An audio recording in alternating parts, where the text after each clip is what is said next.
ভোটের আগে ওকে গ্রেফতার করা দরকার ছিল, কারণ যে কেসে হয়েছে সে কেসটা কোথায়? ভাঙড়ের চালতাবেড়িয়া অঞ্চলে বামুনিয়াতে। রাজ্যের বিভিন্ন জায়গা থেকে বোম বাঁধা এক্সপার্টদেরকে নিয়ে এসে বোম বাঁধছিলেন শওকত সাহেবের নির্দেশে। প্রায় 3 থেকে 4 জন নিখোঁজ হয়েছে আর 2 না 3 জন মারা গিয়েছে। ভয়ঙ্কর বোম বাঁধছিল। ওই বোমগুলো ভোটের সময় আমাদের বিরুদ্ধে, গণতন্ত্রের বিরুদ্ধে কাজে লাগাতো। আগামীকাল ভাঙড় ক্যানিং 2 2 নম্বর ব্লক বিধায়ক শওকত মোল্লার ঘরেতে এনআইএ হানা, কি বলবেন এই বিষয়ে? দেখুন, অনেক আগে আনা দরকার ছিল, অনেক গ্রেফতার করা দরকার ছিল, এখন তো গ্রেফতার অনেক করতে পারেনি। ভোটের আগে ওকে গ্রেফতার করা দরকার ছিল, কারণ যে কেসে হয়েছে সে কেসটা কোথায়? ভাঙড়ের চালতাবেড়িয়া অঞ্চলে বামুনিয়াতে। ওইদুল বলে একজন তৃণমূলের নেতা, তার নেতৃত্বে বোম বাঁধা হচ্ছিল। রাজ্যের বিভিন্ন জায়গা থেকে বোম বাঁধা এক্সপার্টদেরকে নিয়ে এসে বোম বাঁধছিলেন শওকত সাহেবের নির্দেশে। তো এনআইএ গিয়েছিল, এই কেসটাতে এনআইএ হ্যান্ড ওভার নিয়েছে। অনেক আগেই যাওয়া দরকার ছিল, গ্রেফতার করা দরকার ছিল, কিন্তু তিনি ভয় পালিয়েছেন শুনছি। বোমবার দিকে 3 জন আহত হয়েছে, নিখোঁজ, কি বলবেন? আরে মারা গিয়েছে, প্রায় 3 থেকে 4 জন নিখোঁজ হয়েছে আর 2 না 3 জন মারা গিয়েছে।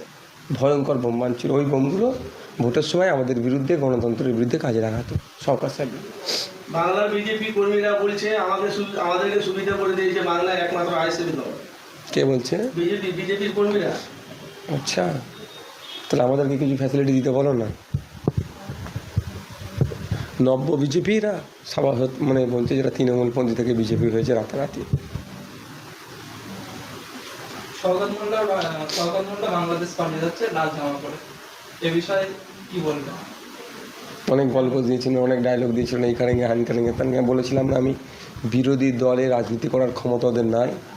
11 সালে সরকার পরিবর্তন হয়েছে, তখন শওকত সাহেব সিপিএম ছিল, তৃণমূলে লাফ মেরেছে। যেই সরকার পরিবর্তন হয়েছে পালিয়ে বেড়াচ্ছে। বুক চিতিয়ে আমাদের মতো লড়াই করা ওদের সাহস নাই। দুর্নীতি করেছে, অন্যায় করেছে, ভয় পালাচ্ছে, ওই জন্য বোম বাঁধবে, মানুষকে খুন করার চেষ্টা করবে। তো কোথায় থাকবো? জেলে থাকবে, পালিয়ে পার পাবে না। আগামী দিন আমরা দেখলাম যে সোনারপুরে অভিষেক ব্যানার্জিকে ডিম এবং পাথর বৃষ্টির মধ্যে ধরে মারধর করেছে, এটাকে আমি কোনোভাবে এটাকে প্রশ্রয় দিই না। গণতন্ত্রের বিরোধীদের উপরে আক্রমণ এভাবে কোনোভাবে মানি না। আমিও বলেছি, প্রতিবাদ করছি, ধিক্কার জানিয়েছি। এটা ন্যাক্কারজনক ঘটনা, এটা না। তবে প্রশ্ন থাকছে কেন মানুষের এরকম হচ্ছে? যারা নাকি শুনছি গ্রেফতার হচ্ছে তারাও নাকি আবার তৃণমূলের লোকজন ছিল। তারপরে ওগুলো এই ধরনের হচ্ছে কেন? 2-3টে কারণ আছে। একটা হচ্ছে ক্ষমতার অপব্যবহার থাকতে পারে, দ্বিতীয় হচ্ছে শাসকের ইন্ধন থাকতে পারে, তৃতীয় হচ্ছে গোষ্ঠীদ্বন্দ্ব হতে পারে।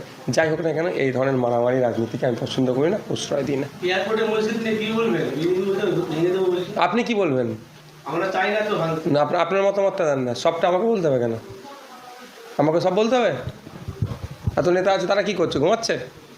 তথ্য দিয়ে কথা বলি তো, 1890 তৈরি হয়েছে এয়ারপোর্টের মসজিদ, আর এয়ারপোর্ট 1924 হয়েছে। আবার বলার কি আছে? কিছু মুসলমানের নেতারা তো মুখ খুলছে না তো, যারা সেটা আপনি তার সামনে গিয়ে বুম ধরুন, তাকে বলুন যে আপনার অবস্থান আপনি ক্লিয়ার করুন। দই মাছ নছুই করছেন কেন? গরম কমে রাহনুমা হয়ে অনেক কথা বলছেন না কেন? ঘরে ঢুকে গেলে হবে? বিজেপির ভয় পেয়ে গেছে নাকি? নওশাদ সিদ্দিকীরা জামা বদলাই না, আমরা জামা বদলাই না, রায়কে প্রতিষ্ঠা করি। কিছু সাবধানী বাণী যদি না দিই, আমডাঙ্গার মানুষের ক্ষতি হয়ে যেতে পারে। তাই আমডাঙ্গার মানুষকে একটু সজাগ করতে এসেছি। কে চোর, কে ডাকাত, কে ওয়াকফ সম্পত্তি কেড়ে নিচ্ছে, তাকে কে সহযোগিতা করছে, আমরা কম বেশি জেনে গিয়েছি, তাই না? ওয়াকফ সম্পত্তি নিয়ে কে দুর্নীতি করেছে, কত লুটেছে, সেটাও আমরা জেনে গেছি, তাই না ভাই?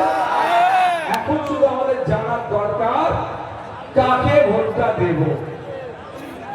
আমি আজকে একটা বক্তব্য শুনছিলাম, এখানে যিনি জোড়া ফুলে প্রার্থী হয়েছেন তিনি বলছেন আমার বড় ভাইজান সম্পর্কে।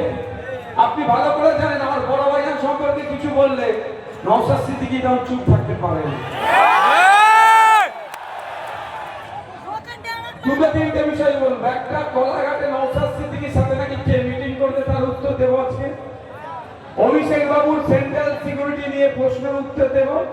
আর একটা, যিনি জোড়া ফুলের প্রার্থী হয়েছেন তিনি যে অবাঞ্ছিত মন্তব্য করে মানুষকে বিভ্রান্ত করতে চাইছেন তারও উত্তরটা দেব। রাজি আছেন শুনতে?